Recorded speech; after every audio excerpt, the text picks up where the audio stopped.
Bonjour à tous, aujourd'hui on plonge dans la pensée vraiment foisonnante de Bertrand Russell, un nom incontournable de la philo du XXe siècle.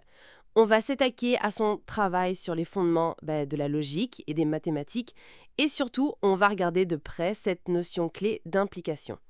On s'appuie sur ces grands textes comme les Principia Mathematica, mais aussi des articles plus pointus comme celui de 1906 sur justement la théorie de l'implication. Notre but, essayer de comprendre comment Russell a voulu au début poser les maths sur une base logique super solide, et puis comment, et c'est ça qui est assez fascinant, il a pu changer d'avis, parfois radicalement. Un parcours intellectuel assez... Mouvementé.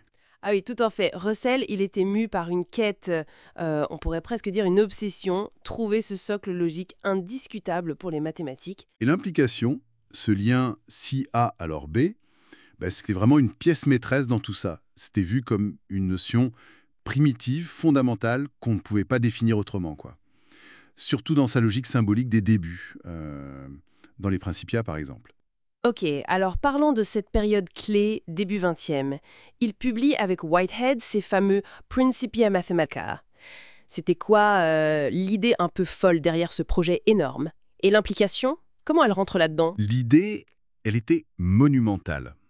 C'était de montrer que toutes les mathématiques, absolument toutes, découlaient de quelques principes logiques de base. Rien de plus. Il cherchait à avoir le moins possible d'idées primitives, de choses non démontrées. Et l'implication, justement, elle en faisait partie. Sous deux formes, en fait. L'implication simple entre deux propositions, genre s'il pleut, alors le sol est mouillé.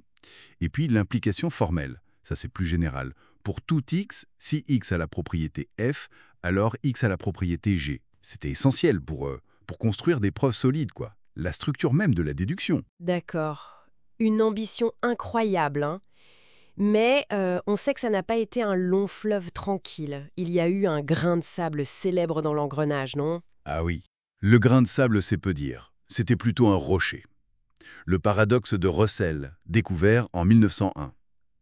Pour faire très simple, imaginez l'ensemble de tous les ensembles qui ne se contiennent pas eux-mêmes. La question qui tue, c'est est-ce que cet ensemble se contient lui-même? Et là, bah... Quoi qu'on réponde, on tombe sur une contradiction logique. Un vrai casse-tête qui a, disons, fait trembler les fondations. Ah oui, le genre de truc qui vous fait douter de tout. Et la solution, ça a été quoi? La solution, ou en tout cas sa tentative de solution majeure, ça a été la théorie des types. L'idée de base, c'est d'interdire certains mélanges. On crée une hiérarchie. Et il y a les objets simples, les individus, puis les collections d'objets, les classes de niveau 1, puis les collections de collections, niveau 2, etc. On ne peut pas parler d'une collection comme si elle était du même type que ses membres. Ça repose sur ce qu'il a appelé le principe du cercle vicieux. En gros, la définition d'un objet ne peut pas faire référence à une totalité qui contient cet objet. Ça évite que la définition se morde la queue. C'est assez abstrait quand même, hein. Et cette théorie, elle est arrivée directement ou il y a eu des étapes avant? Je repense à cet article du 1906 que vous mentionniez. Justement, avant de finaliser la théorie des types pour les Principia, il a exploré d'autres pistes. Autour de 1906, oui, dans son article The Theory of Implication, il a développé ce qu'on appelle une théorie substitutionnelle. C'était une autre façon d'essayer de fonder la logique, où l'implication jouait un rôle encore plus central, comme une opération de base. Mais bon, ça s'est révélé très compliqué et finalement il l'a laissé tomber pour la théorie des types. Mais ça montre bien qu'il cherchait, qu'il tâtonnait pour trouver la meilleure approche. Ok, donc une période logiciste très intense, mais après ça, il n'a pas arrêté de penser, j'imagine. Sa pensée a continué à bouger. Ah mais énormément. Russell, c'est l'antidogmatisme incarné presque. Plus tard, il s'est intéressé à des choses assez différentes comme le monisme neutre. C'est une idée assez radicale, hein, que la réalité fondamentale, ce n'est ni l'esprit ni la matière, mais une sorte de substance neutre. L'esprit et la matière ne seraient que des façons d'organiser cette substance. Carrément. Ça change tout par rapport au logicien du début. Et sa théorie de la connaissance aussi a beaucoup évolué. Il est parti de cette distinction assez nette entre la connaissance directe par accointance et la connaissance par description, pour aller vers une vision plus, disons, naturalisée, plus proche de la science. Il a fini par admettre que même nos principes les plus fondamentaux, comme l'induction, le fait de généraliser à partir d'observations, on ne peut pas les prouver logiquement. Il faut les accepter comme des postulats, un peu comme des hypothèses de travail nécessaires pour la science et même pour la vie quotidienne.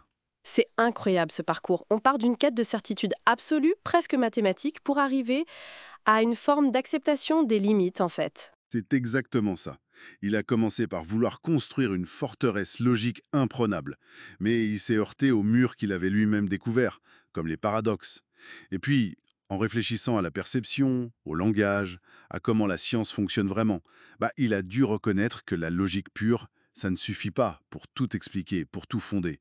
Il faut des postulats non démontrables. Ce qui est vraiment marquant, je trouve, c'est cette honnêteté intellectuelle.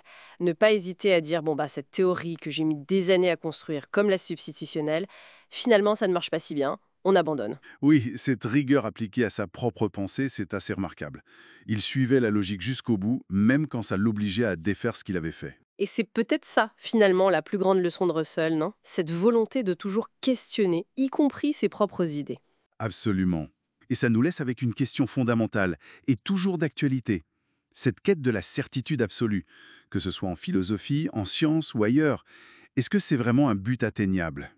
Est-ce que c'est même souhaitable, au fond? Une question parfaite pour continuer la réflexion. Merci beaucoup pour cette plongée passionnante dans l'univers de Russell. Et à très bientôt pour de nouvelles aventures intellectuelles.